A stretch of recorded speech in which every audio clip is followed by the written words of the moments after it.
שלום, כאן אלמה שילמן. הרבה אנשים שואלים אותי, על מה את ממליצה?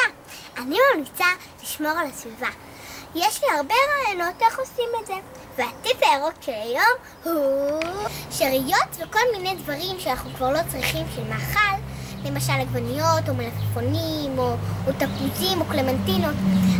אני, למשל אבא שלי ואני וכל מי שאתם רוצים לשים את זה בתוך הקומפוסט. קומפוסט זה משהו, למשל, אני חופרת בו, אני שמה בפנים את כל מה שאמרתי לכם קודם, ואז מחכה כמה ימים, כמה שבועות, ואז אני לוקחת את זה ושמה לצמחים. אני הכי ממליצה לכם להזמין את שירה הפקות, תיאטרון למען הסביבה, זה התיאטרון של אבא שלי. יש להם מלא